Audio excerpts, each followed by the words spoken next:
بكم مشاهدينا في حلقة جديدة من برنامج في بيت السفير، ومعنا اليوم سفير الإيطالي في بغداد. Welcome to our program or our show في بيت السفير, Mr. the Ambassador, and thank you for hosting us. Thank you for coming, and good afternoon to all the watchers.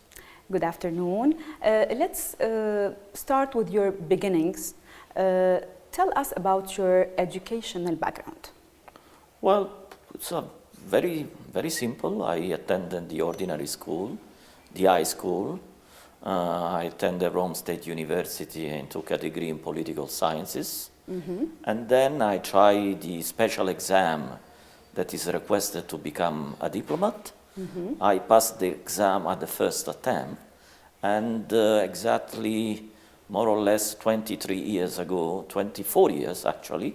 Okay, so your educational background is in the diplomacy field, Yes. and you worked in the diplomacy field as well. Yes, for all my life. And this is your first time you are an ambassador It's to the Iraq. first posting as ambassador abroad. In the past, I've been posted as consul in Australia. In Australia. Yeah. And how do you feel to be an ambassador? Well, it's a very demanding job in terms of responsibility. Yeah. In Iraq, due to the circumstances we all know, is carried out in a different way compared to other countries. Yeah. Sometimes the ambassador divides himself in the embassy in order to coordinate in the different jobs inside the embassy and as a external projection. In Baghdad, in Iraq, going out is something that is subject to certain constraints due to security situation. Yeah, but tell us, how were you appointed an ambassador to Iraq? Was it your choice, or you discussed it with your government, or it was a surprise for you? No, in the sense that usually in our system you apply for certain posting. Okay. And for certain countries, you mean? Inside, when you are in Rome, you ask to your top people to be appointed ambassador. You present a list of preferred places. And in my list there was Abu Dhabi and Iraq. And why Iraq? Well, listen, I've been dealing with Middle East for the last 15 years, 16 years of my career. I've been advisor of Middle East for 3 different prime ministers. And I've been, before appointed here, I was the special envoy for Syria of the Italian government and special envoy for the Middle East peace process. So it was in a way natural that one of the possibilities was to come here to Iraq. Yeah, but was it, I mean, your request to be an ambassador to Iraq, was it because you believe that the situation is going to be like better, or it was like just a challenge to be added to your history or to your career? Well, both. Let's say that from a diplomat point of view, this is one of the countries where the role of a diplomat still has a quite relevant importance, in the sense that you are involved with what is called the traditional diplomacy, political contacts, security developments. There are also other part of our job that is interested in Iraq, is the cultural activity, the humanitarian, the development cooperation. But definitely one of the reasons that pushed me to come to Iraq was the fact that I thought that world history is in the making in this country. So, as an important role in the yes, in the region, in the stabilization of the region. How the situation will develop in Iraq in the following months and years will affect not only Iraq but all the region. So that's the reason why I say history is in the making here, and I would like to be at least witness of this history developing. You wanted to be part of this whole thing? Well, I'm not part of this history. I'm not so relevant to be part and shaping this history, just but at least giving a small contribution. Okay.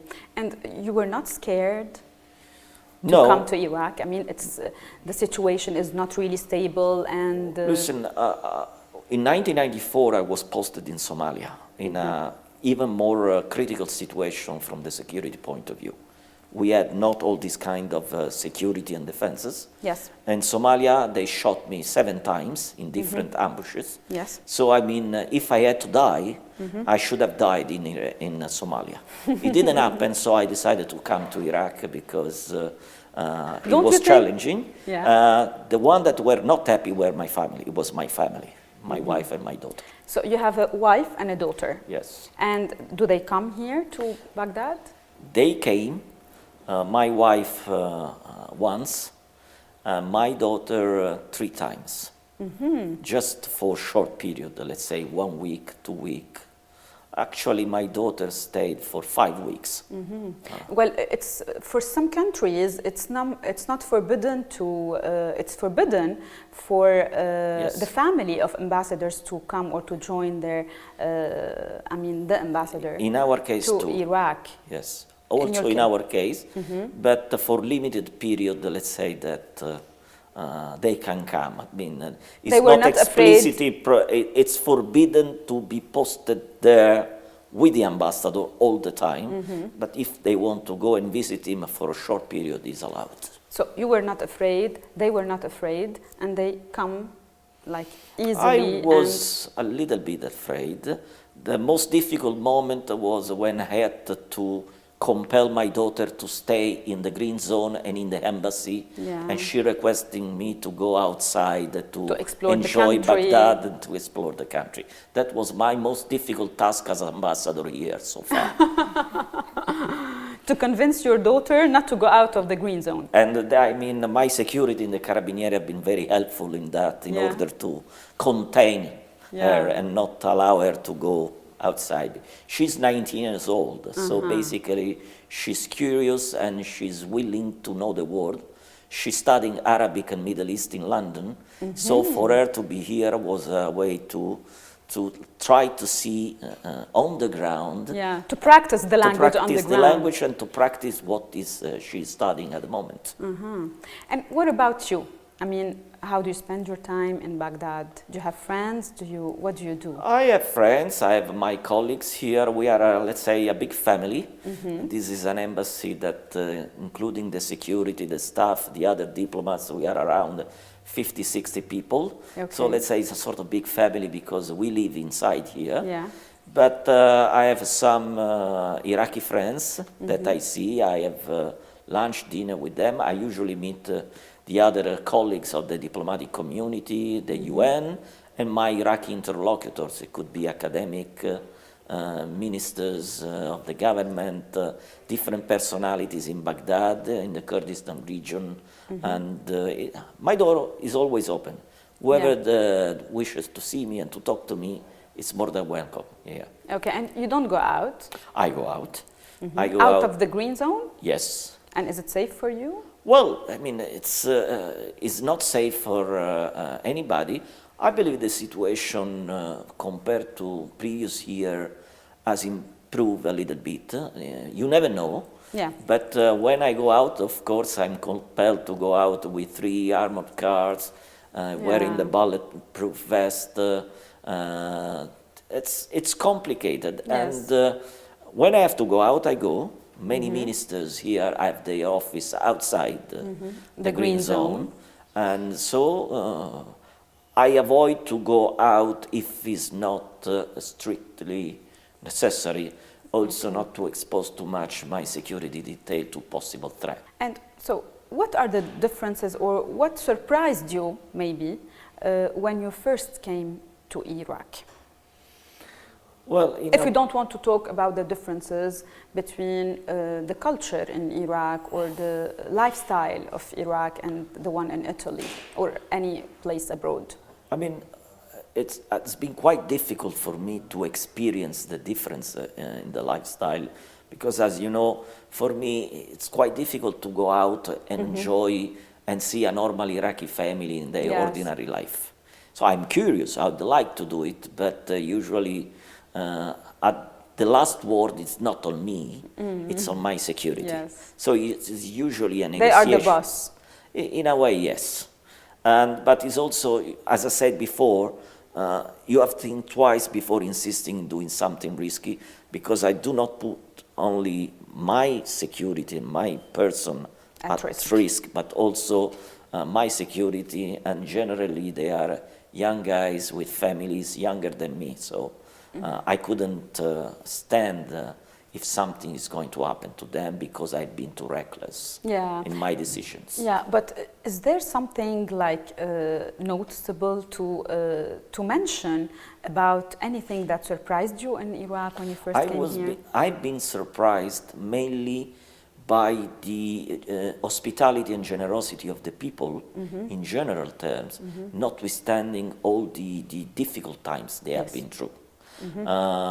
In a way, foreigners for Iraqi has been a source of problems for many of them. Yeah. There's been a war, there's been an invasion, and if you think all what happened and still finding the ordinary Iraqis, the majority of the Iraqis so friendly, so open toward foreigners, this is something that for me is really surprising from the positive point of view. And I found also the Iraqis in their attitude, very easy manner in a way, similar to the Italians. We are among the Europeans, the more, usually they say that the Italians among the Europeans are the more close in terms To of Arabs. to Arabs. Yeah. And that's basically is true. And part of Italy has been under Arab control for certain centuries in the past. So there's something that the Arab character is And you it's know in they our are- DNA in a way. Yeah, and they are optimistic, although the situation and all the wars that they have been through. The Iraqi people are really optimistic. They are optimistic, but in a way they are also fatalistic in the sense You that think so? yes, because if you follow the news and know how many car bombs were set off here in Baghdad, Yes. and you see people still going in the street, walking in the markets, and they go and for a European, take for example what happened in Belgium a few months ago after certain terrorist attack. Yeah. The streets were empty. People were not going out. No, people Everybody in was Iraq are scared. used to this type of But like the fact that they are terrorism. used to that, it's horrible. Yeah. Try to imagine that you go out every day and you don't know, you are not sure if you are coming home because someone decide to set off a car bomb somewhere. Yeah, but I mean, to get depressed and stay at home is also even like, worse. yeah, it's even worse. So it's also a sign of courage. Courage and they love Iraqis are life, brave. maybe. Yeah, Yeah. they are brave indeed. I saw some tweets for you in Arabic. So, did you learn Arabic? No, unfortunately. This is And- the biggest mistake of my life, in the sense that I started studying Arabic when I was in New York at the UN 12 years ago. But at the time I was following Iraq in the Italian mission at the UN, and the war was coming. I was overwhelmed by all the work I had to do, so I couldn't continue my study. It's never too late. You can still learn. I thank you, but I believe that I'm too old to learn a new language. Well, you're not too old. How old are you? I mean, I'm 51. 51 is not old. Yeah, but my brain is old, especially to learn a language. I could be young for some certain other things, but learning a new language, especially a complex language as Arabic, Yeah. require a concentration and a determination that unfortunately I believe is missing on me at the moment. Well, you know, I think learning a language is a talent. And I think you have the talent because you have a very good English. And you live here in Iraq, so you can practice the Arabic. I encourage you to learn Arabic. Okay, I will follow your advice. If you are going Hopefully. to teach me, is a deal done. Well, I'm not sure I'm good at this, but we'll see how it goes. Okay. Mr. the Ambassador, well, do you exercise? How do you, what do you do in life, in your daily life? Usually I get up very early in the morning, around 5 o'clock, and I start reading. There's a lot of things that need to be read in order to better understand what's going on in this country and in the region. So what do you read? Articles, books, magazine, newspapers, different set of readings. And also because you have not to follow only what's going on in Iraq to understand what is happening in Iraq. Exactly. You need to follow also what's happening in the The whole outer region. Yes. So it requires to increase the amount of papers, cables, magazine books you are requested to read. And do you read for Arabic writers? I read from different sources. There are Arabic authors, but of course, because I don't speak Arabic and I don't understand Arabic. Yeah, I mean the translated version of articles. And translated version, exactly. Then I try to train myself early in the morning, going jogging with outside the embassy with my security detail that always following me, running with me. Then I come back and start to my daily routine that is different.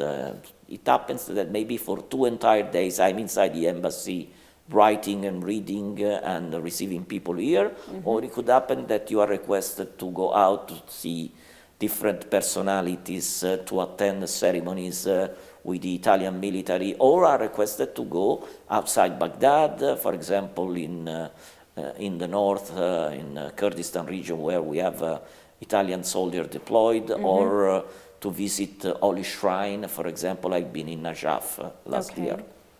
And since I'm spending the day at your place, I'm going to jog with you, to do the jogging with you, as we agreed. Okay. And what about music? You said that you play music.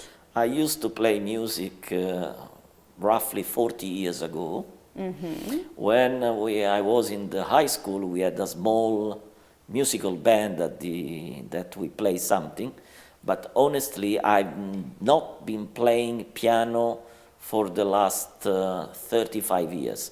So honestly, I don't even know if I'm able to put my fingers on the keyboard. But you promised me that you're going to play music I will for try us. to play something. And you have a beautiful piano, so... Yes, probably I believe, I remember only one short passage of a composition of Beethoven. Great, which is enough. Is enough. Thank you. Now I'm going to name few personalities for you, and you're going to describe these personalities in one word. In one word? Yes. You can cheat and do 2 words. I can cheat with 2 words. Yeah. It's a sort of psychological test. Well, maybe. Yeah. Consider it a psychological test. Okay. Let's start with Berlusconi, Silvio Berlusconi. Unvanquished. Well, this needs to be elaborated. In the sense, he never surrendered. Okay. I think you've worked with him as a consultant. 5 years. 5 years. As a consultant? I was in his staff mainly for Middle Eastern policy. So I've been dealing with him for at least 5 years. Okay. Donald Trump? Haircut. حيدر العبادي. Determination. Ronaldinho. Well, the player of AC Milan. I don't follow AC Milan. I'm a supporter of Rome soccer team. So my idol is Francesco Totti, that is still playing and is almost 40 years old. Okay, so you have nothing to say about Ronaldinho? Quick. Okay. Erdogan. Ambitious. Benito Mussolini. Disastrous. Benjamin Netanyahu. Tough. George Bush. I met him many times. In private, has been much more smart on what he appears in public. So he's not smart? It is. It is. Bashar al-Assad?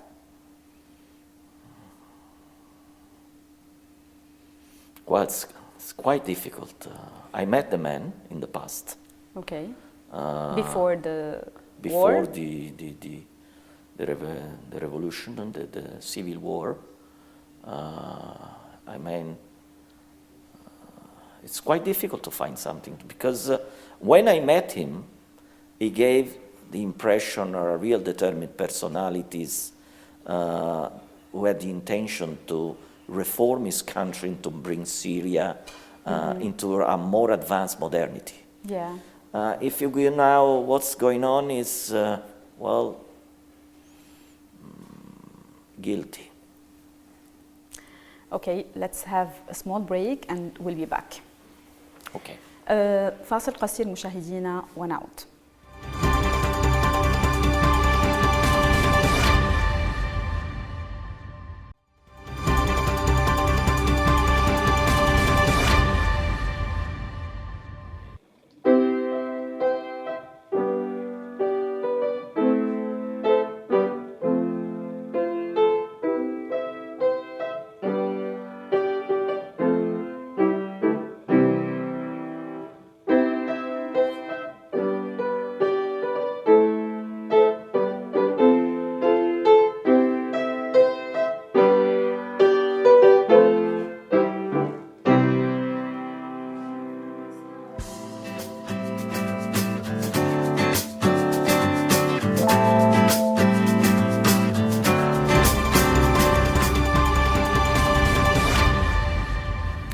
Mr. the Ambassador, let's talk about dams. You think Italy, or you don't think, I mean, Italy has a history with dams construction? Well, we have good companies that have a very good experience and know-how to build and fix and maintenance dams that require to be maintained. You know, now Iraq, the fact of being not, I mean, sinking and safe is the responsibility of Italy. What would you say? I mean, we accepted this challenge to fix the Mosul Dam, and we are doing it. It's something that has been under my watch since I arrived. Okay. The contacts started more or less in the same period. I arrived here 1.5 years ago. And now we are going very well. I mean, the Mosul Dam had two main problems. One was one of the two gates that was broken. And so basically, if the responsible of the dam need to lower the level of the water on the reservoir, they couldn't do it properly in the sense that they have only one gate available. If also the second gate get broken, there has been no way in order to reduce the pressure on the dam. Now, both gates are working because Italy arrived. We fixed the one of the gate that was broken in 1 week, in 7 days, even if according to the contract we were required to do it in 7 months. So this problem. So it was done in? Done 7 days. In 7 days. Now we are. So I have a question here. Raising the issue of the Mosul Dam collapse was an exaggeration or a media hype, or it was really a serious problem? Really, I mean, we know, and the only one that had the data assessing the situation of the dam were the Americans, the U.S. Army Corps of Engineers, that were carrying out. They carried out in the last 10 years. Test and they put the sensor in the foundation of the dam to monitor the situation. But I mean, the Italian company could assess because they are maintaining it. Listen, this has to be authorized by the Iraqi government. An Italian company cannot go there and carry out its search and testing about the foundation of the dam. The Iraqi government had given the U.S. Army Corps of Engineers this role in checking the situation on the dam, and the data that the U.S. Corps of Engineers came out were very, very worrying data. That's the reason there was an acceleration in the procedure in order to start fixing the dam. There was a tender, an international one. The Italian company Trevi, that is one of the best of the world, won the contract, the tender, and now they are working, and they started doing what is called the grouting. That basically is the injection of concrete in the foundation of the dam in order to reinforce it. Because the dam was built on the wrong place. So it's not because of lack of maintenance of the dam? No, it's an original sin. in the sense that Saddam Hussein... So originally it was built in the wrong place. Yes, geologically speaking, the ground, the terrain was not the proper one. Okay. Because it was full of gypsum. And gypsum coming in contact with water is going to melt. So all the gypsum under the dam was melting with the injection of water from the river, and the dam risked to collapse. That's the reason why we are injection of concrete in the foundation of the dam in order to solidify the foundation. And this is a job that is going to go on for at least 1 year, but at the same time Italy is training the Iraqi technician to carry out this job when the Italians will leave. And when we will leave, we will also leave the equipments to the Iraqi in order to go on their own with this important job. Because the Mosul Dam will require maintenance forever, not just for 1 year. So it's just to ensure its structural integrity, you mean? Yes. Okay, so based on what you're saying, we can reassure the Iraqi people that Iraq is safe. Yes, we are working on the dam to ensure that, and at the moment the level of water is under control. Okay. It's even a little bit low at the moment, and until the level of water is reasonably low, we have the capability to carry out our job in the better condition. Better condition means safety for Iraq. Yes, okay. Of course. Let's discuss the military issue. I would say there are military trainers or consultants who are training soldiers in Iraq. Yes. So how many are they, and what is their mission? Okay, Italy is the second largest troop contributor to Iraq after the United States. The Americans, I think, are around 4,000, 5,000. The Italians are now 1,400. 1,400 trainers or trainers? Trainers. We have army and carabinieri. Okay. Our army and special forces are training some units of the Iraqi army. They are training the Iraqi special forces, the counter-terrorist service that is carrying out the main part of the offensive in Mosul at the moment.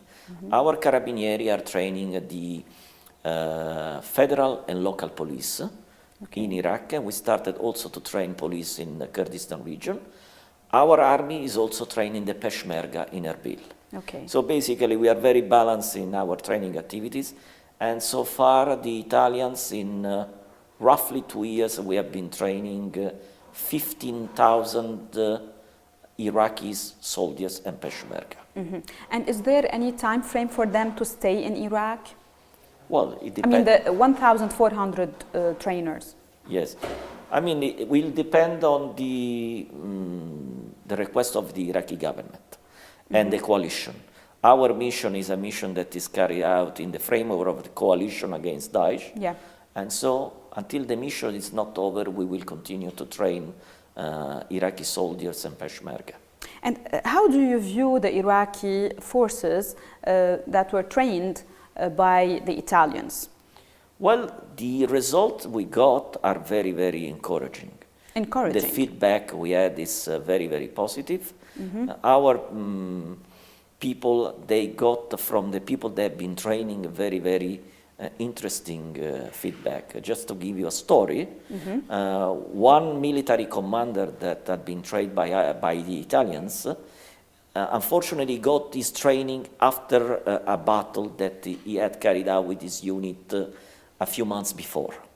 And he told us... Against Daesh? Against Daesh. And if he told us, if the training that has been provided to him by our people, by our Italian soldiers, had been given to him before the battle, he most probably would have been able to carry home all his men alive. In that battle, he lost 20 out of 30 of his men. So this is give you the measure of how important is an effective training in the fighting against Daesh.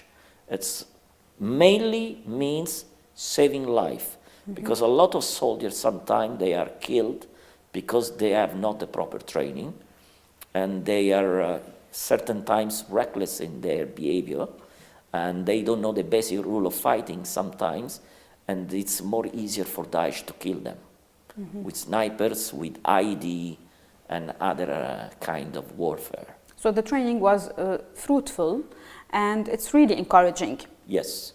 Okay. Well, does Italy and Iraq, or do Italy and Iraq have arming agreement? You mean agreement to deliver weapons? Yes. We have been delivering some weapons, rifle, ammunition. There's no comprehensive agreement between the two countries in order to provide weapons and equipments. There are some contacts in order to sign certain contracts to provide certain items, for example, helicopters or other radar or equipment for Air Force. These are negotiations that are going on. At the moment, we are waiting that the financial situation of Iraq improves in a way that will allow the Iraqi government to purchase certain items. So there is no agreement for the time being? No, it's just like working on contracts or yes, there's future. no military agreement or let's say a formal military alliance between two countries. What we do in Iraq at the moment is done, as I said before, in the framework of the coalition against Daesh. Well, in addition to the military assistance that Italy is offering to Iraq, Italy helps Iraq in offering financial grants to restore the cities liberated from Daesh. Yes. Would you please tell us about this? We contribute to a fund set up by the United Nations Development Program. It's called Facility Fund for Immediate Stabilization. We are among the top contributors. We already gave 7 million euros to this fund. Basically, what is stabilization? It's an immediate effort that is carried out in the city that has been liberated in order to restore it, to provide basic services. Okay. So, like food and stuff? Electricity, water, sewage, small trade, health, just to allow the people to go back to their homes if they are lucky to find a home. So basic services? Yes, that is called stabilization. It's not reconstruction. Okay. Reconstruction implies... no, it's not reconstruction, but it's restoring. Restoring, allowing the IDPs to go back to their home. There are a very good success story, Tikrit, for example. Yes. Another activity is carried out in Ramadi, and I think we are preparing to go on with this kind of activity in the framework of the coalition in Mosul when the condition will allow to go to Mosul. And the budget for that is $7 million? This is the Italian contribution. Yes, I know. Yeah. But the overall contribution is much bigger. We are talking about hundreds of millions of No, I'm talking about the contribution Italy for the time being is 7 million. This is to the fund. Then we are providing other help in terms of humanitarian efforts, providing emergency aid, food, tents, sanitation kit for the refugees camp. Overall, is a commitment.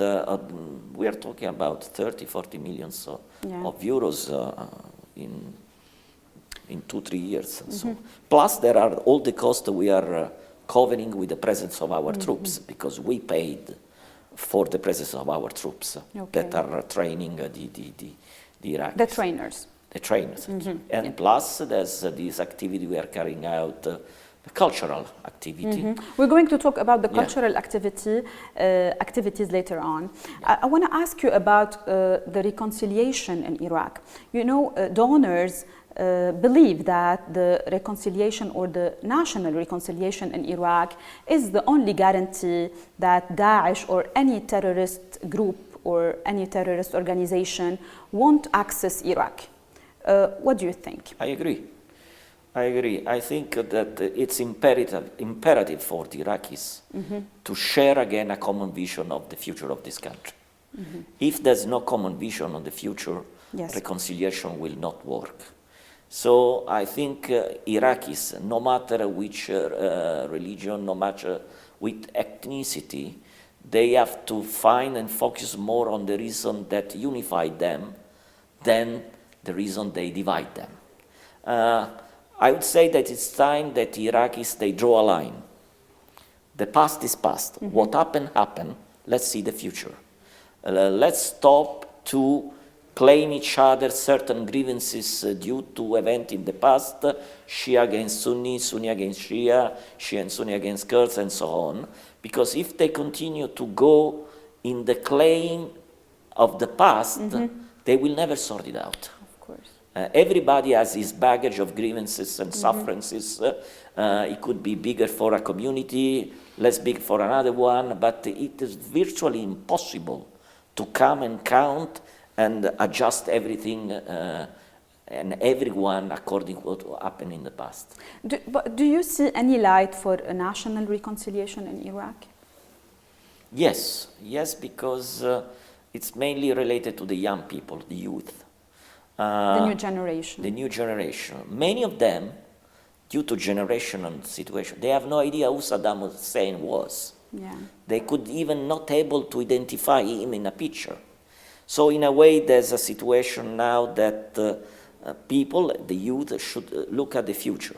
Maybe their parents went through a difficult period, their grandparents went through a difficult period, but the real challenge is that to ensure that youth of Iraq is looking ahead, not backward. Yeah. Do you think that Iraqi crisis is the influence of the regional conflicts, or it's just like something internal? It's both. There were internal problems, for sure, but unfortunately I have the personal impression that Iraq has become also the battleground for different agenda of different countries in the region. That maybe they had their problems among each other, but they prefer to settle their score in Iraq instead of settling their score directly. So it was a convenient battleground to go and see and to test each other, who is the stronger, who is the less strong. Mr. the Ambassador, you were following the Iranian nuclear agreement very well, apparently. How will this agreement affect Iraq, in your opinion?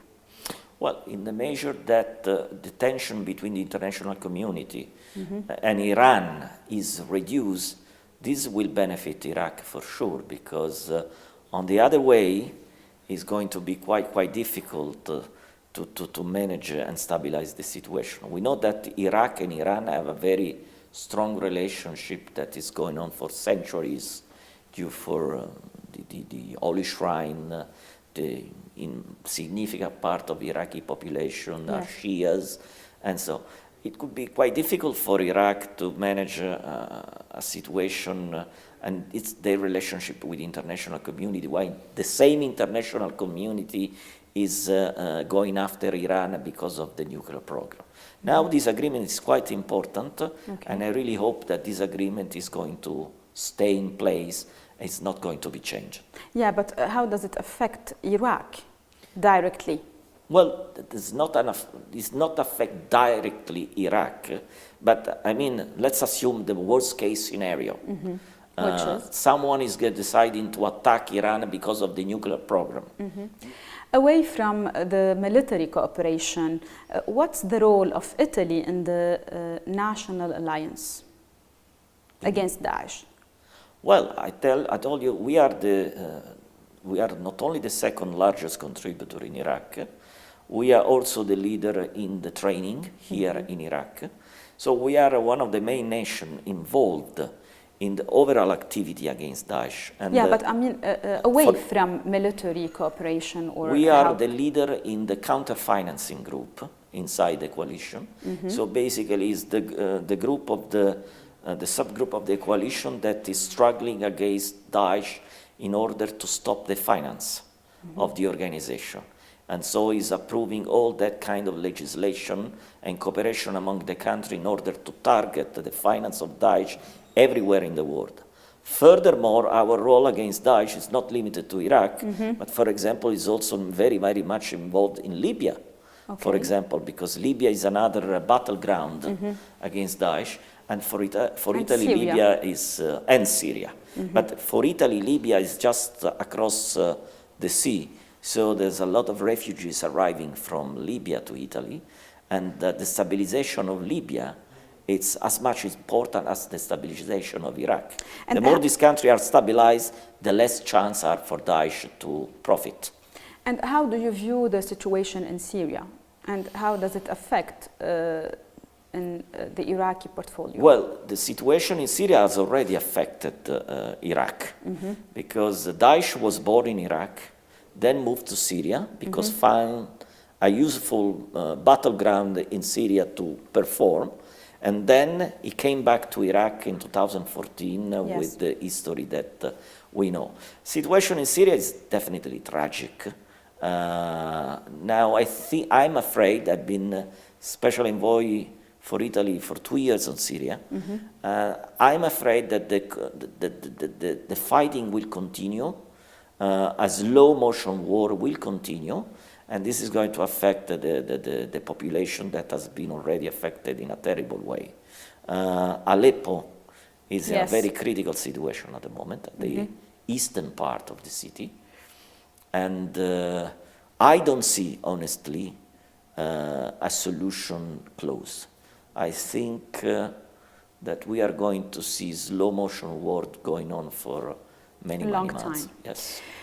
Let's move to the economical portfolio. You had lots of meetings with the Minister of Energy and Transport. Yes. So these meetings were fruitful? Yes, of course. We are discussing with different Iraqi ministries how we can contribute to the reconstruction of Iraq. This country has been, let's say, has been at war at least since 1998. Yes, correct. When Saddam Hussein decided to attack Iran. So until today, that Iraqi population have been known only war. And there's a lot of infrastructure of this country that need to be fixed and repaired. I'm talking about ports, roads, bridges, everything. Power station, electrical grid.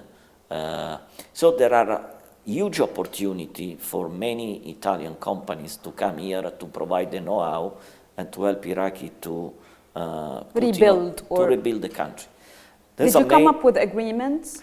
We have approved, at least almost 10 years ago, a soft loan of 400 millions of euro in order to help Iraq to rebuild part of the country that has to be dedicated to special projects that the Iraqi authorities believe could be useful to the country. But governmental? Yes. Governmental the soft companies? Loan is from government to government. Okay. Of course, the soft loan then can decide to issue a tender that is attributed to private companies through a regular process of tender. But when was that? The soft loan was approved in 2007 and has been spent only in a minimal amount. And we renewed this soft loan recently at the G8 in Okinawa. So the money are there. The Iraqi authorities, they have to tell us in which strategic project they want to use it. Of course, the financial situation of Iraq due to the price of oil and due to the war at the moment that put the Iraqi government in a very difficult situation. They were compelled to give priority to the fighting, to the defeat of Daesh, and a lot of resources have not been used to rebuild the country or to put in order the economy. But we really hope that next year we'll see the start of a new Iraq when Daesh will definitely defeat it in Mosul and get rid of it from the country. And I think that was the moment where the rebuilding economy and a new Iraq can... Maybe long-term loans is the solution. What do you think? Maybe from Italy or any other country? Yes, I think this is something that the fact that Iraq decided to sign a standby agreement with the International Monetary Fund is definitely has been an important step in order to increase and to encourage the international donors to come to help Iraq. This has been the first step. Then we have also to see significant reform in Iraq, how the public administration is carried out. Significant, you mean serious? Yes, yes. And that are affecting the Iraqi system. And what about the private sector in Italy? Are you being like a medium for the private sector to invest in There are Iraq? a lot of Italian companies that are willing to invest here or to come and make business here. Yeah. And there are already companies that are doing business here. Of course, the war has prevented many of them to come. Take a risk. Yeah. Let's say there are a lot of wishful thinking Yes. in Italian companies to come to Iraq. Many of them are here, but there could be many more, much more, if course. the The situation was, is more was stable. different. So that's the reason why I say next year could be a new beginning. And what's the trade volume between Iraq and Italy? We are talking about, we are in the range of 2-3 billions of dollar here. Mainly, at the beginning, I remember it was mainly oil export from Iraq, but we are selling here machinery and different range of items, fashion, furniture. When Iraqis want to describe a good product, they say it's Italian, even if it's not Italian. So what do you think? Where is the presence? Are you like satisfied with the presence of Italian products in Iraq? No, they should be more. But as I told you, this situation has prevented. Yes, Italian is a brand. Italy is a brand for good quality, style.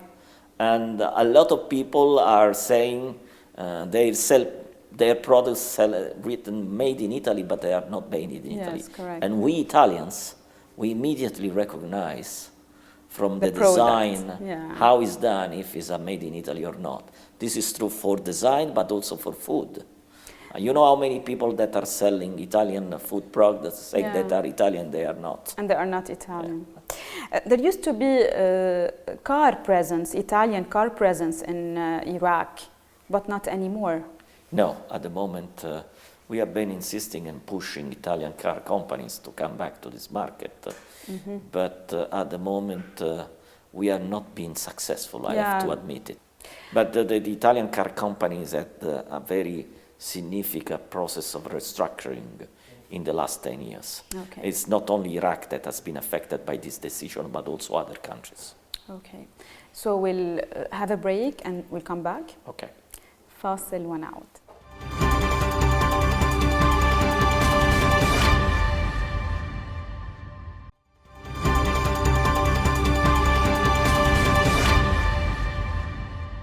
Mr. the Ambassador, after the 2003 invasion, Italy was very interested in archaeology and antiquity and in the Iraqi cultural heritage.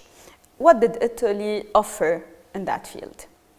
First of all, let me tell you that we consider Iraq the cradle of civilization, in the sense that the human civilization, as we know it, was born here, let's say, 8,000 years ago, more or less. Italy is the country that, according to UNESCO, has a 60% of world heritage. There's a list of UNESCO that is listing all the monuments in the world that deserve to be placed and to be defined world heritage. 60% of these pieces of art are in Italy. Who was responsible to take them to Italy? No, they were in Italy since all our history, all our churches, museum, palace. 60% of world heritage listed by UNESCO is in Italy. Really? 60% of all the world. So when we watched the Daesh people destroying ancient Iraqi monuments of the pre-Islamic and Islamic era, for us this is for us is a crime. Yeah. And we have been insisting to define this act as a cultural crime. Well, it is. It is, and now there's a development also in UNESCO to define this cultural crime and to have international treaty specifying that. So we decided to come to help Iraq. We have been very helpful in the setting up and reopening the Baghdad Museum. If it was not for Italy, the Baghdad Museum would have never reopened. When I invite you to go and see the Baghdad Museum, the Assyrian room, if you enter in that room that was set up by Italy, you are amazed of how beautiful. An entire piece that have been destroyed in Nimrud in the recent days you can find in this museum, because thanks God were taken in the past. So expert groups came here and restored it? Yes, restored and placed in the museum and remade all the museum. I think Italy has spent in the last year 13 millions of euro on setting up the Baghdad Museum. 13 or 30? 13. 13 million. To restore the museum? To restore the museum. And the work is still ongoing? It's still ongoing. There are maybe other parts of the museum that needs to be rebuilt and also be prepared and for the exposition. And we have an archaeological mission here that are helping the maintenance on certain important monuments. For example, we have a mission in an area of Nasiriyah. We have a mission in Hur that is providing the maintenance of the ziggurat, and also using drones that are able to see from the air what is necessary to do on certain sites. So they are working on the exploration effects? In exploration effects and also on how to maintain and protect. They are still working on that? They are still working on that. And there is a budget, like yes, there's a bunch of different millions of euros that is provided by the Italian Ministry of Foreign Affairs. We have also archaeological mission in. We recently reopened, first Western country probably. We reopened the Italian Iraqi Archaeological Institute here in Baghdad last March to create a place where Iraqi archaeologists can be trained by Italian archaeologists. And we are ready, and we want to immediately go and try to see what we can do to recover Nimrud that has been totally destroyed by Daesh. Entire monument have been destroyed, so we need to carry out urgent survey of the area to see what can be rebuilt and which has the result of this destruction. Did they take any pieces or antiques to Italy to restore it or to work on it? I think some individual artifacts were restored in Italy, but we prefer to carry out the restoration here and to give the know-how to the Iraqis to do it. So the Italian Carabinieri, for example, have just completed some training courses for Iraqi police to transform some of the Iraqi police in cultural police. They will be learned how to patrol the sites, how to get in contact with the database of all the police in the world to track the stolen artifacts, to create a database of all the Iraqis' stolen artifacts to be put in a database with picture and information in order to track in all the different places of the world through the smugglers where the artifacts were and how to bring them back. Okay. And it's a quite extended activity, and we are very proud of it. Personally, it's the activity that I like most. And you're encouraging the missions to do it. Yes. And so no pieces were taken to Italy? Not I'm aware. We are requesting Iraqi authorities to give us some pieces for exhibition in Italy. But I think at the moment the Iraqi authorities are considering this request because, to move certain items, it's quite delicate, and there are insurances that need to be arranged and other... it's a big process. Yes. Let's talk about Kurdistan. After your arrival to Iraq, you were so much interested in Kurdistan. And why was this interest? And was the idea of opening the consulate in Erbil your idea or your initiative?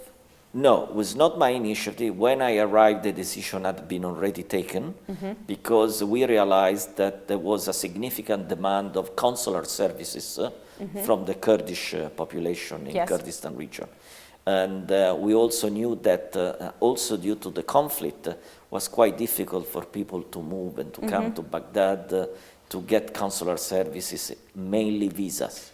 So our decision was to open a consulate in Erbil that had, first of all, to provide consular services, second, to assist the Italian companies that were working significantly in Kurdistan before the conflict.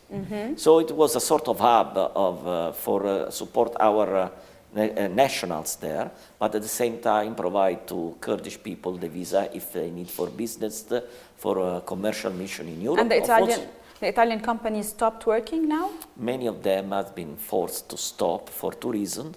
First, the conflict. Second, the financial crisis that has affected also the Kurdistan regional government. So basically there are no money and many projects, unfortunately, they have been stopped. And no military cooperation between Kurdistan and Italy? There's a good cooperation. We have a good cooperation with Kurdistan, with good cooperation. On the economical level or just? There's a good cooperation on economic level and cultural level, certain archaeological mission. The restore of the citadel of Erbil has been carried out by a part of the citadel. Of one of the Italian companies? The restore have been carried out by an archaeological mission, Italian archaeological mission, certain areas of the citadel. There's a good cultural cooperation, there's a good military cooperation because we are training, as I told you before, the Peshmerga. Well, you seem to be sad when, in your interviews, when you talk about the Christians in Iraq. The? Christians. Well, they have been through huge sufferances. I mean, this is probably the ancient Christian population in the world. Yes. Baghdad was mainly... The oldest, you mean? Yeah, Baghdad in the past was mainly a Christian city. There were, I think there were millions of Christians in this country. Now I think there are less than 500,000. Yes. Many of them are left. And this is quite tragic because Christians were here even before the Muslims.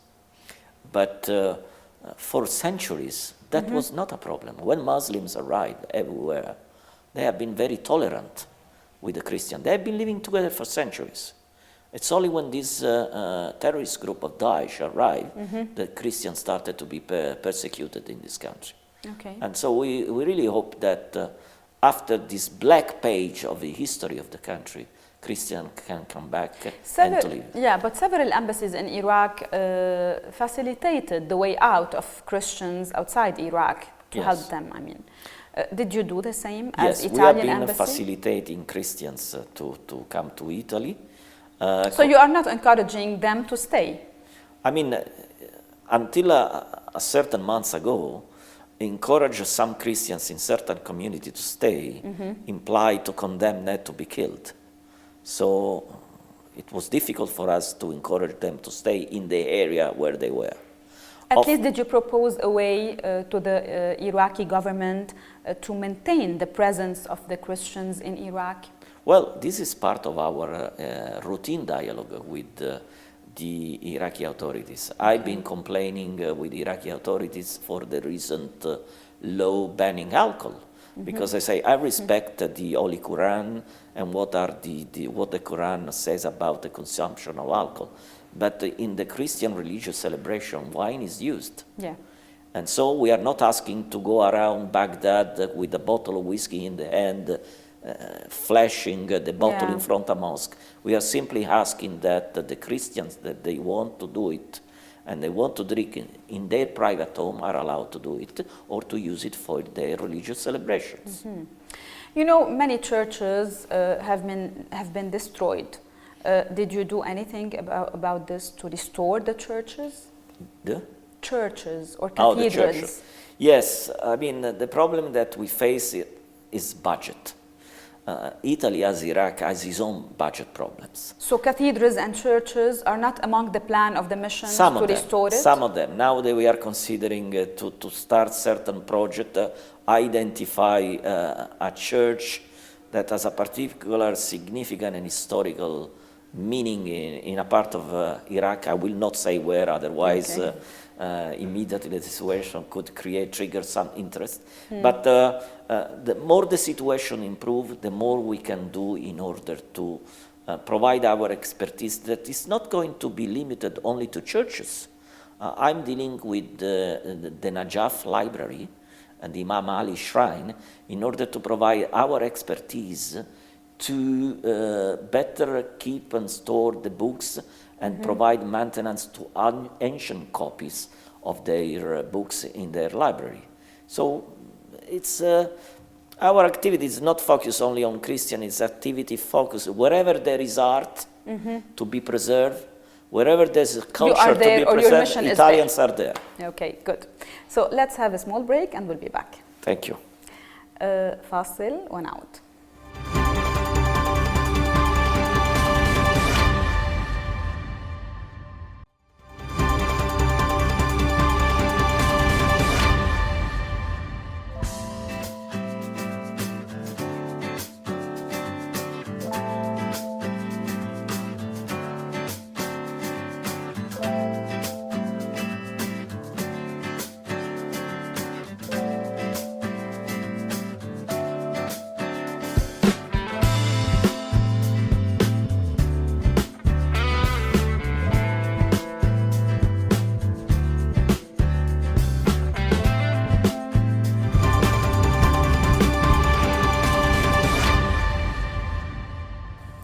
Mr. the Ambassador, now we're going to talk about maybe the most interesting part for you. We're going to talk about Italy. Well, the wave of extremism didn't reach Italy. Yes. Like other European cities, like France or London, or yeah. So, what do you think? It's true. Do you have measurements, or it's just it's by true. chance? I have two comments about that, two possible explanations about that. The first one is that the Italian Muslim community in comparison to France and UK is much more smaller. Muslim arrived in Italy later on compared to France and UK. Italy has no colonial experience in Middle East except for a short period in Libya, that basically is North Africa, is not Middle East, compared to France and UK. And we know the history about the Middle East and the influence, good and bad, that this country had with their colonialist enterprise. The second one, I think, has been a very, very good job carried out by our security in Italy. Our intelligence, our police, and our carabinieri. They have been to prevent infiltrating. To prevent infiltration. They carried out a very, very good job in controlling the territory, controlling the infiltration. We have been very, very... Whether terrorist groups or Daesh or any other extremists. Don't forget, Italy in the 70s and the 80s had its own internal terrorism. That bloodied our streets. That we had the raid brigades as far left, and we had other group of far rights. They used to fight each other, but they used also to kill Italian policemen, politicians, and magistrates. So, in a way, the Italian security forces and their different security, they have a strong experience in fighting against terrorism. Of course, fighting the national terrorism requires certain capabilities, while fighting an imported terrorism from extremism, many of them of Islamist origin, requires different capability. You have to, for example, to be able to track certain religious scholar authorities, certain ulema, that are certain prayers in certain mosques. So first of all, it's the intelligence job. Is the security and intelligence job. And thanks God, and so far has been a quite effective job. There were certain plots that were discovered before they been carried out. Does a lot of Iraqis ask for visas to Italy? Yes, there's a significant number of Iraqis visa requests. Like for tourism? For tourism and for business. I think and do you offer facilities to get visas? Well, there are no facilities. There are certain rules that need to be respected in order to provide certain guarantees, especially for tourist visa, that when you go to Italy, you are going to come back to Iraq and not you're going to stay in Italy forever. So it's Schengen measurements or Italian measurements? There are both. This Schengen visa and national visa. Okay. And in both cases, what is important is that if you ask for a tourist visa and then you don't come back, this is creating a problem because it's illegal immigration. And so we try to prevent that. There are some travel agencies organizing trips to Italy. Do you work with them, or like they work separately on, or they work on their own with travel agencies in Italy? We don't work with travel agencies because that could create problems in terms of why you are traveling, we are working with an agency and not with another one. So we don't want to select anybody. We need to be fair. So we work only with the applications that are presented to us. No, I mean the trips, the organized trips. You don't do this with the travel agencies? No, we don't work with travel agencies. Maybe in the future when the situation will be more under control, we can promote better tourism, Iraqi tourism in Italy. At the moment, but we know that there are a lot of Iraqis, they want to go to Italy for tourism. There are also family reasons, but as far as I know, the big Iraqi community in Europe is mainly based in the UK and not in Italy. Italy is the country of art. And Italians, as we know, go to cinemas, to attend cultural events. Well, do you do the same? Do you attend cultural events in Iraq? Yeah. In Iraq? Yes, in Iraq. In Iraq, so far, I had quite difficulties to attend. I would like to attend cultural events. I think the only it's considered to be very developed, the artwork in Iraq. You have a symphony orchestra that is magnificent. I know the director, that is Karim Wasfi, is a friend of mine. But the only cultural event, a musical event I've been able to attend has been a concert in the German embassy with Karim playing. I'd like to attend exhibitions, an exhibition, but so far I have to tell you, has not been possible for me to go to cultural events. But before I leave Iraq, I want to do it. Yeah, and several European embassies, they sponsor cultural events. You don't do that, you don't, I mean... We are, I have to tell you, the last 15, 16 months have been quite difficult. It has been really almost impossible to sponsor cultural events. We were in the process to host a couple of events here. At the last moment, the artists decided not to come because one event was supposed to take place last July, but when there was the big bombing in Carrada, where 300 people were killed, the event resonated in Italy in quite a significant way, and these artists... So it's not a question of a limited budget? It's also a question of limited budget. You know, every country, when they have to cut, they cut on culture. And unfortunately, this is true also for Italy, that is a cultural superpower. We should be the last to cut on culture. Unfortunately, we have our own problem that sometimes they force us to apply some cuts also to our cultural proposal and cultural activity. Well, you seemed very sad when you mourned Umberto Eco on Twitter. Yes. That was a few months back. Yes. But, you know, this unique personality, everyone knows him here.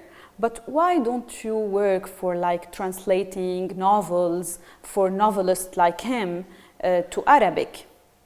Well, we should do it. Honestly, I'm not in condition to tell you why it has not been made in the past. I would be the first in order to push to have certain novel or academic works of Umberto Eco to be translated.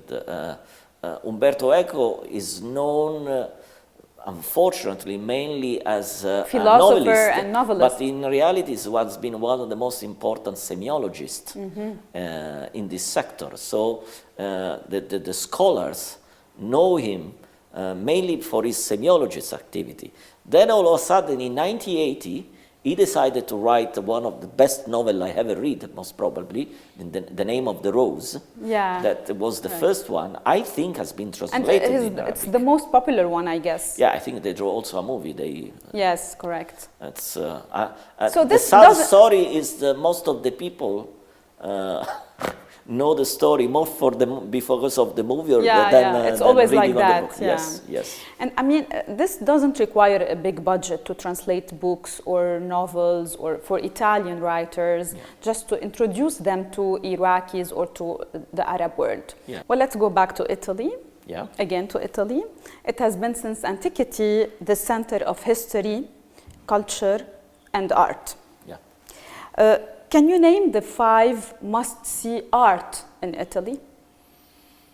Well, in terms of art, what we is really visit are the cities. We have entire city that are open-air museum. All Italy, in a way, is an open-air museum. So there's not a specific place where you can go. And what about artwork? I mean, for example, the Michelangelo Pietà. La Pietà di Michelangelo is in St. Peter is definitely one of the most visited places. The Last Supper in Milan is another by Raphael. By Michelangelo. Ah, Michelangelo. And it's in the Basilica of. It's in the place is in Milan. I don't remember. In Milano. In Milan, yes. And there are the number of arts is so big that it's quite difficult. The Sistine Chapel. Inside the Vatican, the Vatican Museum. The Vatican Museum is amazing. I've visited it. It's really amazing. The Sistine Chapel, it has been completely restored, and it's fantastic. It's all made and then we with have gold, unique cities, for example, Venice. Yes, we're going it's to talk about... It's the only place in the world where you have this kind of city, and then we have Florence. So if you name a few cities, what I do not encourage someone to go to Italy to see one thing. I should encourage to see at least 5 or 6 art cities. So what do you think, like, of someone coming to or going to Italy? What's your suggestions? Let's talk about 10 places. Could be including restaurants, cathedrals, cities, whatever. Just name 10 places. If you can, let's start with my city, Rome. Rome. There are at least 4 important churches to see. That is St. Peter, San Paolo, Santa Maria Maggiore, and San Giovanni Laterano. In Rome. In Rome. Then you can go to Spanish Steps. Yes. I don't want to limit only to Rome. There are other places where you can go. Florence, Ponte Vecchio. You can go to Venice, and Venice you can everywhere. Every corner of Venice is a piece of art. Extremely romantic. And Piazza San Marco. There are unique art cities in Tuscany. Siena, where is this horse races in the canals? No, there's this famous horse races that's taking place in Piazza del Campo in Siena, where are the old horse races with all the people around. There's also Turin is a very, very nice city where you, and also southern Italy, it's beautiful not only for arts. For example, we have Taormina with the ancient Greek theaters, Paestum. The coasts are fantastic. Costiera Amalfitana. You can go to Portofino. Sardinia is wonderful. Yes, Sicily is fantastic. There are islands, right? There are islands. Sicily is an island. Sardinia is an island. Portofino is not an island, but it's Portofino is amazing. It has a beautiful scenery. I mean, the number of places to go, I don't think one life is enough to visit all the places that deserve to be visited. You need at least 2-3 lives. 2-3 lives. Okay, so tell me one thing you love about Italy. The mental flexibility. And one thing you don't really like in Italy? The lack of discipline. Like Arabs, Italians are like Arabs. I usually say, tell me how you perform in a queue, and I will tell you how disciplined you are. So, for example, you go into UK and you see the queue, and the queue is regular, all the people waiting. Sometimes We are improving. The queue in Italy is not a line, it's a middle circle. Yeah, it's like Arabs, Yes. Arabs' behaviors. So tell me, in one sentence, how do you promote Italy?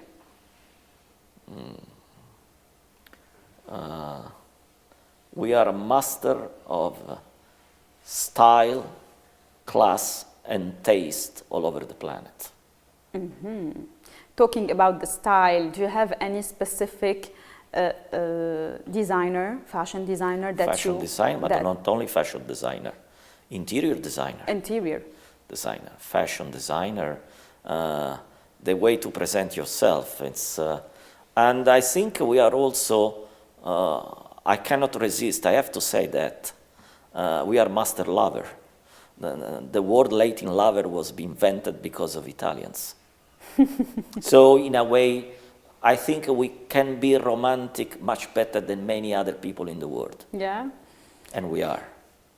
Yes, well, you are. Who is your favorite fashion designer?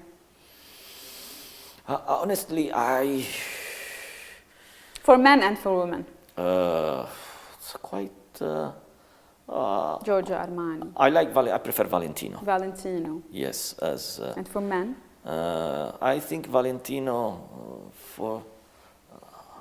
I like Roberto Canali. Cavalli for women. Roberto Cavalli. Yes. Very eccentric and very Yes. so much into But fashion. he's able to dress women, making them more aggressive, tough in the sense Yeah. that to Wild. give to give an idea of women that is more sure of herself. She knows what she wants. She knows what she wants to achieve. And this Not Cavalli only emotional and sensible and... Cavalli dressing is just Yeah. the idea of new women, more tough, more Yeah. determined, more protagonist in the society. And what about men fashion designer? I like Canali. Canali, yes, Canali. I have never heard a dress of Canali.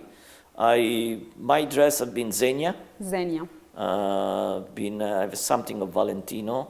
This is, I don't know, I cannot make, this is Corneliani. Corneliani. Yeah. Yes. I can do It's very- advertise for Italian brand. Corneliani is very like similar to Canali. Yeah, consider that for my job, it's I cannot go dressed like, for example, Dolce Gabbana Yeah, sure. or Versace. This is, first of all, Too fashionable for you. and as in a a way, diplomat, I I mean. believe it's for more younger people than me. Yeah. No. I should be a little bit more classic in Well, my dressing. You are young. I will give you the names of cities in Italy, and I want you to describe them in one word. If I've been there. Yeah, no, of course you've been there. Let's start with Florence. A small museum in a very short walking distance. Milano. A perfect combination of art, of entrepreneurship, and let's say This is like 7 words, 8 order and words. discipline. This is Milan. Okay, Verona. Oh, it's the city of love. Romeo and Juliet. Yes, it's Shakespeare, right? Yeah, sure. Genoa. Business, Venice. unique, And your city, Rome. the capital of the world. Let's go to the most popular cuisine in the world. What would you say about the Italian cuisine? Well, definitely is my cuisine. I love it. I like to promote it. Mediterranean diet is not only good, is also healthy. And more Mediterranean diet all around the world means less disease. It's characterized by its simplicity. Simplicity. Well, to be good, you don't need to be elaborated. Yeah. You can be good being very simple. And is the it more tr- you're simple, the more you're good. And is it true that it's only like 4 to 8 ingredients? The ingredients are very basic. Yeah. They are very healthy in the sense that the diet is considered good for health, especially cardiovascular disease. And it's also very, very impressive because there are different ways to present it from different Italian regions. So the number of recipes it's huge. Many dishes with only 4 to 8 ingredients. Yes. And the cook are like they rely on the ingredients and the quality of food rather than like elaborating preparations. Is that true? 70% of a good cuisine is with the ingredients. If you are not the quality of ingredients. Quality, yes. If you are not able to get wonderful dishes with such ingredients, it means that you are not a good chef. And what's your favorite dish? Well, Italian dish. Italian, I like very much what is called penne arrabbiata. Me too. It's a little bit spicy, but it's very simple but very to simple do it. And saltimbocca. Saltimbocca means jump in the mouth, in Italian. It's a sort of veal cooked with a little bit of cheese and ham. Okay. That's some wine, and it's very tasty. Okay. Do you Or cook? I like fish also, very much. Okay. And do you cook? Yes, sometimes I cook. Not here, because thanks God I have a very good chef here. He's Italian? He's Yazidi. Yazidi. And But, he knows how to cook like Italian dishes? Italian, yes. And so I don't cook here, but when I'm in my house in Rome, sometimes during the weekend I like to cook something. And have you tasted Iraqi food? Yes. You liked it? Yes, it's in the tradition of the, let's say, Arab cuisine. I like the Lebanese cuisine, I like the Iraqi cuisine.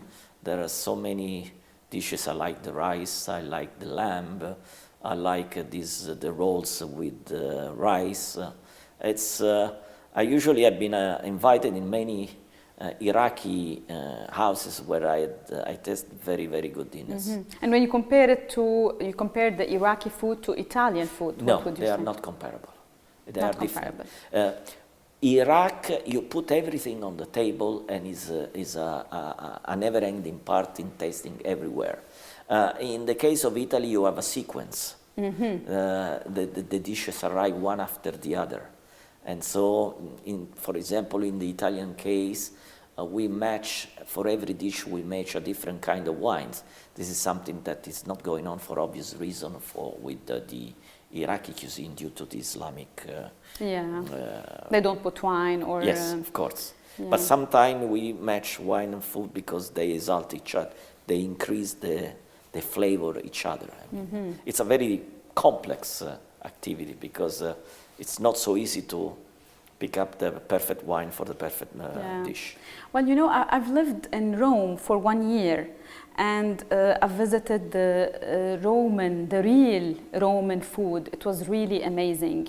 It's different than the food that they offer in the restaurants. It depends. There are different proposals. The traditional Roman cuisine is a very poor cuisine. Yes. Basically, if you go and see the... Poor and simple. Very simple, but consider that there's a very... part of the original Roman cuisine is the Jewish cuisine, because Jewish community was one of the ancient community living in Rome.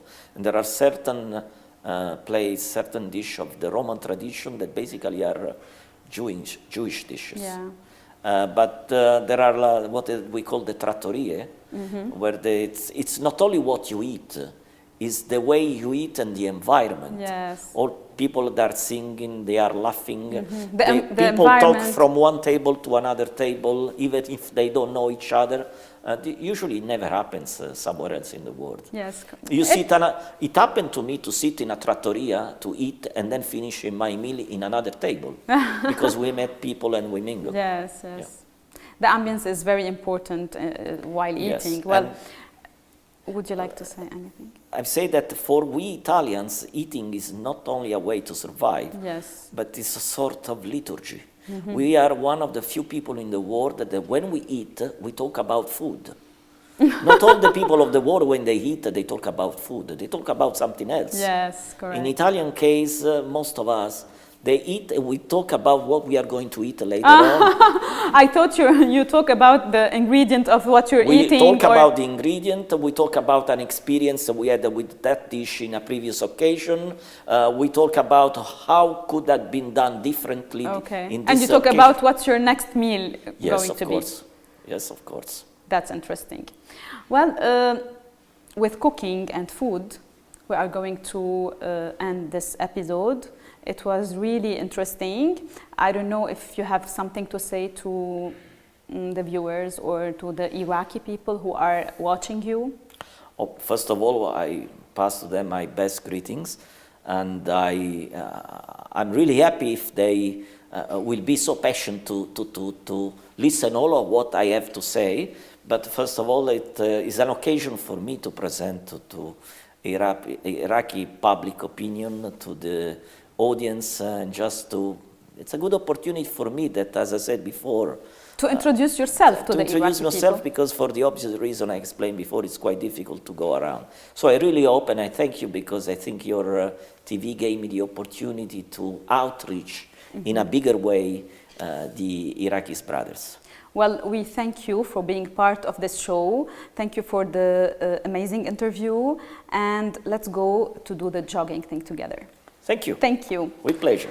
مشاهدينا الكرام، شكرا لمتابعتكم، وإلى اللقاء في حلقة قادمة.